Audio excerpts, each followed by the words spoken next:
You there, mainstream gun owner. What kind of gun is that? This is a VP9 by HK.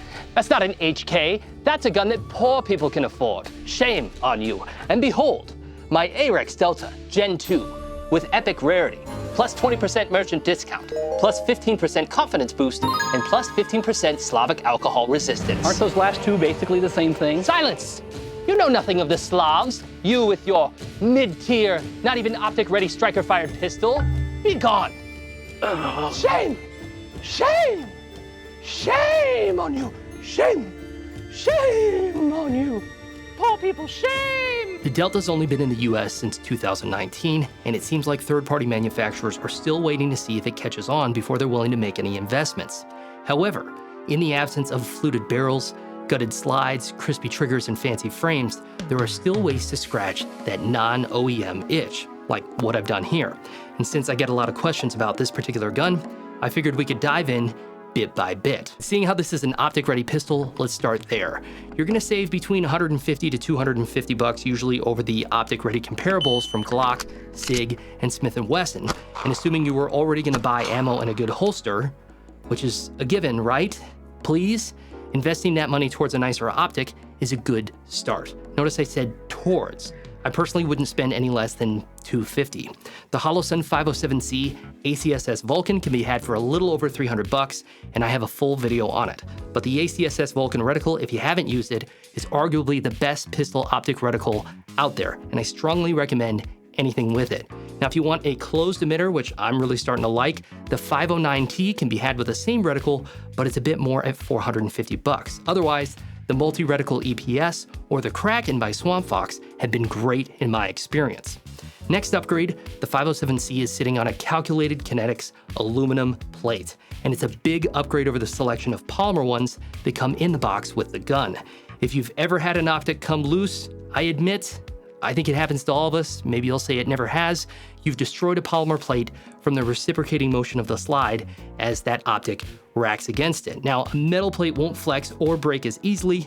You can also get them with a dog tag option, which deflects brass away from the lens and provides a shelf for racking the gun, which I think is really handy. Now, on top, you'll notice that this is a M slide, but it's actually the tactical slide, which is the M slide, but it comes with tactical sights and a threaded barrel, and we'll get to this party piece later. These are Arex or Arex tactical sights, but they do have compatibility with SIG, FN, and some Springfield sights. Now, I haven't modified the trigger per se, other than internal polishing through dry firing. Now, you can get an AP trigger from Arex, but it merely replaces the trigger face and the bar and may improve your trigger press according to the listing. I'm not trying to hate on it, it just doesn't seem as extensive as a Timney or like an Apex trigger kit. And while you can replace the striker and sear spring, from what I can tell, there is no complete kit out there. Now, I plan to do this to the gun eventually. I'll admit, I've been very busy with a new job, learning DaVinci, and also working on an upgrades video for my Tavor. But the trigger has smoothed out through the extensive dry firing, which I've done a lot, and putting about 3,000 rounds through it, but it's lost less than a pound-pull of weight. Now, this seems like a great time to say that Global Ordnance is the importer of Arex guns and also my ammo sponsor, but they did not prompt me to make this video, nor are they paying me anything to do so. And half the rounds that I have through this frame, which I originally bought during the pandemic, were before Go even knew who I was. And it's not because I think that they are the perfect striker-fired gun or that you need to get one. I just think that they create a great balance between performance, affordability, and reliability, and it's a great gun to be able to recommend. And with so many people getting into gun ownership for the first time, it's nice to have something that you know works well that you can easily recommend. So that's neat. The episode is sponsored, however, by none other than X-Star USA, makers of the EP9 and the recently launched EP45. Make sure to check out my videos on those, and they also have some really affordable 18-round Glock mags. Swing over to xstarusa.com, show them some support. They're wonderful people, they love what I do. They get involved in the comments below, especially after my rants. So they're just really fun people to work with. Also, like, subscribe, and comment, it helps me out. And check out my Instagram at 12spies, that's 12_spies. It's pies with an S in front of it. Let's talk the mag release next because it's one of the most noticeable upgrades, but it's also the hardest one for me to recommend. Now, the factory flush ambidextrous mag release can be a little frustrating even after you break it in. I don't mind this one, this is my daily carry, but extensions to either the left, right, or on both sides are handy and a great idea in theory, until you try to install it, which can be quite aggravating, and I'm putting that lightly. Now, you can put a notch in a screwdriver or a hole punch to guide the spring back in place. That's the final step. I tried doing that, eventually gave up and let my buddy Amir do it because life is short. He knew how to do it, and I'm learning to choose my battles. Big thanks to him. Check out his Instagram at Silverback Ordnance. But if you don't have an Amir, I'd recommend buying a new frame and the mag release at the same time from Global Ordnance through customer service on the phone. And then very nicely ask that they put notes in to have the armorer put them together before sending them out. I ran that by them. They were cool with the idea. But let me just emphasize, guys, be kind, patient, professional, okay? You're representing me here, all right? If you're rude, I'll find out. Now, the kit also comes with a lighter blue spring. I'd stay away from that. In my opinion, it doesn't eject the mag with as much authority as the other spring did, and it's really not that much of a weight difference. Come on, guys, let's work out. And gals, you're like 0.01%, sorry. All right, quick bonus round. Speaking of frames, they're all interchangeable. So if you want to slap your L slide on an M frame, you can make your own Glock 48 competitor, or as my buddy Gerardo calls it, the Delta Y, which sounds catchy, even if I don't fully understand where it fits in with the X, L, and M. Now, despite having lesser capacity, I think the M frame is the most comfortable, and it looks very unique with the longer slide and the shorter dust cover. And it handles great.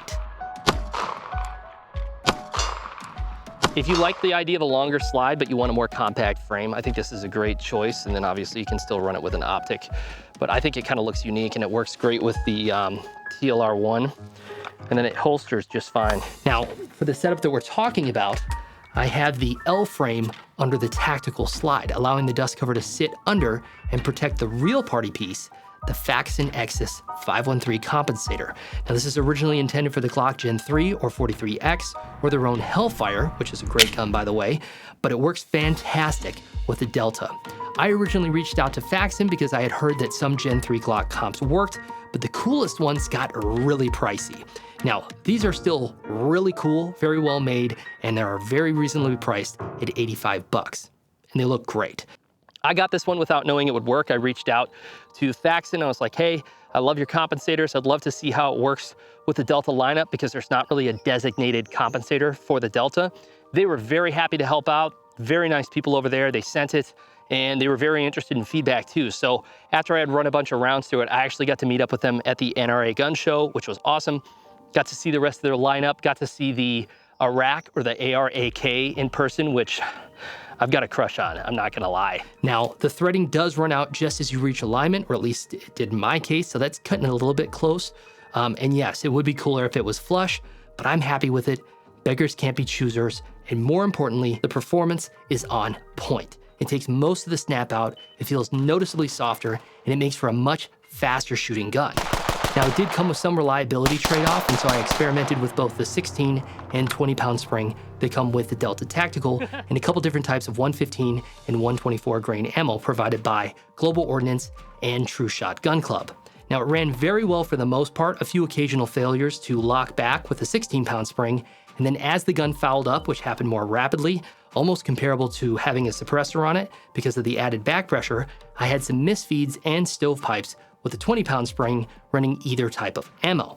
Now, this was after 600 rounds compensated, only wiping down the feed ramp twice to prevent misfeeds. Now, underneath here, we have a Holosun PID light. I think it looks really slick. The only thing I don't like is that the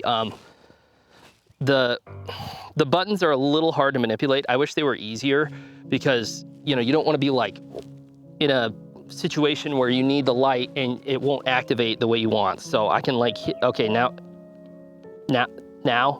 there we go. That shouldn't be a thing with a light, personally. It fits in my holster intended for the TLR1. Now, quick shout out to Battle Gnome Solutions. I have several holsters and mag pouches from them, and they work fantastic. This is actually a Glock 19 or Glock 17 holster, You'll want to do that because the compensator that I have on here is wider than the gun. So when you go to holster it, if it's a Delta holster, it's not going to fit. So get a Glock holster. That's one of the nicest things about the Delta is that it's inexpensive, it's reliable, it's available, and then you can get holsters for it because most Glock 19 and most Glock 17 holsters will work depending on the length of the gun. So this works phenomenally, very easy to draw, and I just like these guys a lot. They also make my carry holster. I want to show this off quick. So this is my Delta M that I carry. It's got an EPS Holosun Optic on there, and then I've got a little carry guy on there, and it's got the comfortable felt. And so, you know, it's kind of like a sidecar, but you can manipulate it a little bit more, move it around. It doesn't have that rigidity, but I do like that you can kind of opt in and out for it very easily without pulling a pin, depending on what you're wearing. Thanks for watching. Remember, the most important modification is you. You gotta train, but not just your body, not just in the ways of physical combat fitness, but in spiritual fitness. And if you haven't noticed, the world is full of evil, unapologetically. And if you're not properly equipped with a full armor of God, with scripture hidden in your heart, and with a prayer mentality, then the light inside of you has no chance to cut through the darkness that's out there. And it will swallow you up eventually, no matter how strong or how dangerous you are. And that's the thing, guys, we're not fighting a physical war on this plane. And most people don't get that. And that's why we're losing this war. That's why the US is stumbling, because, hey, at least we're entertained and we have stuff. Just remember that as cool as guns and cars and accolades on this earth are, none of it matters when we go back to dust. It all goes back in the box. I love you guys. Stay strong, stay fit, and recruit for the kingdom.